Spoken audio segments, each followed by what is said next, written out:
Ano eh, April 13. Hinila. Okay na nung April Tapos 13. nilaro ko nung Sabado. April 13, ngayong Sabado. Ano ngayon? 20... Thursday po nun, tas 13 kasi weekdays, weekend yun. Mm-mm. Tas Thursday, nawala na. Pero, kailan ka ba unang napilay? February 13 pa. February, puro 13 ha? February 13, Oo. April 13, pinayos mo, naayos na. Oo. Ngayon, nilaro mo nung Hindi, weekend. nung weekdays po, mga April 9, pinayos ko. Oo. Tas nawala na siya, as in, hindi na po tas nilaro ko ng 13 kasi may laro ako. 9, 10, 11, 12, 13, 4 days. Ganito yan, isa ka na sa sample. Ayan, very good. Ang mahalaga, pumunta ka rito at naipaliwanag mo yung ganyan. Ito yung binibilin ko sa inyo na pag naayos siya, huwag kayo kagad patiwala. Kasi nga, syempre basketball yan, yung talon, takbo, maaari siyang sumut ulit sa lumang posisyon na mas masakit pa. Yan, ganoon na nga po. Kasi, may guide na po yun. Maaring may swell pa ng konti yun, pero siyempre ikaw, ano ka player ka. Konting sakit, wala yan. Higpitan ko lang ng ano yan ng kung ano-ano. O yan. Sumumpong, ay bumalik ulit. Pilik. Mas masakit ngayon yan. Mas lumala po. Yes, bakit? Kasi may ano na siya overstretch na yung mga ligaments nun.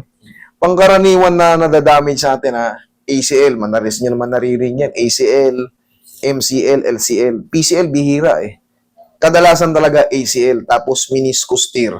Yan ang pangkaraniwan sa tuhod. Sige, higa ka. Tingnan natin kung anong nangyari sa'yo. Idol, wag mong ipilit pagka ano. Papahinga ko na po.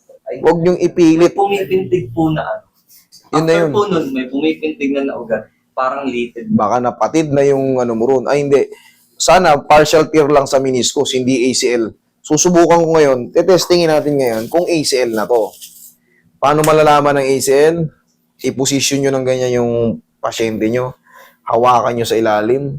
Pag nahatak nyo to at lumusot at naibalik nyo, putol ang ACL. Pumunti ka sana. Very good. Pasado. Hindi pa putol.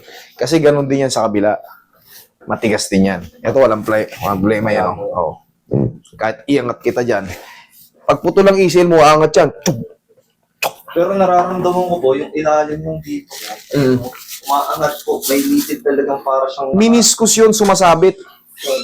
Meniscus yun sumasabit. Ayun. Opo, yan. Ayun. Ayan. Mga ano yun, mga Yung masakit. meniscus tear yan sa... Hindi na ito mawawala, pero yung pain maalis. Maniwala ka? Ang nagiging problema ko po kasi dyan, hindi na ako makalakad ng...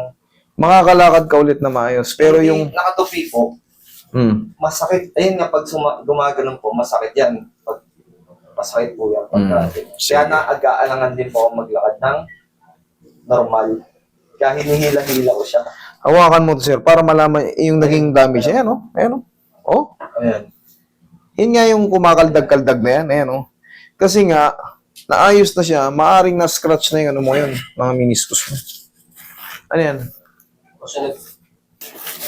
Pero yan, may kinarati ako rong babae.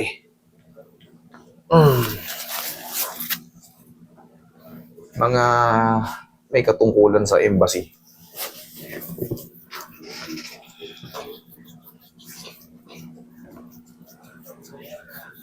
Usog mo, idol, yung balakang yan. Baka sumakit naman yung tagiliran mo dahil nangawit. Pwede pang Papahinga ka muna rito ng mga 1 buwan. At least minimum.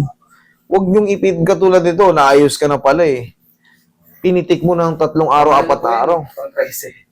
Pang-pressing pilay ko na. Pang-tracing pilay na pala huwag ka nang magtaka kung mapilay ka ulit. Sanay ka na pala sa pilay. Hindi, ang nangyayari sa inyo. Ganyan lang siya katagal na nibago ako.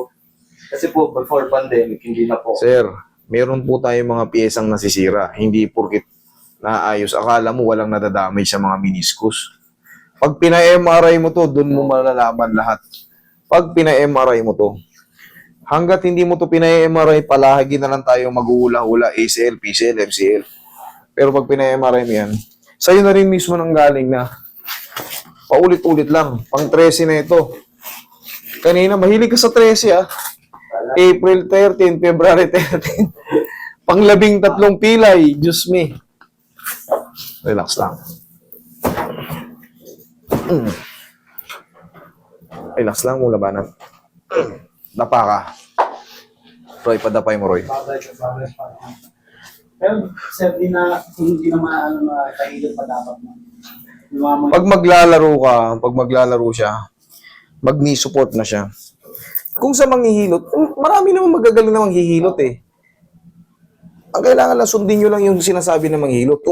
Pag sinabing ipahinga, pahinga. Kasi kayo rin naman mahihirapan eh. Tihaya ka, Idol.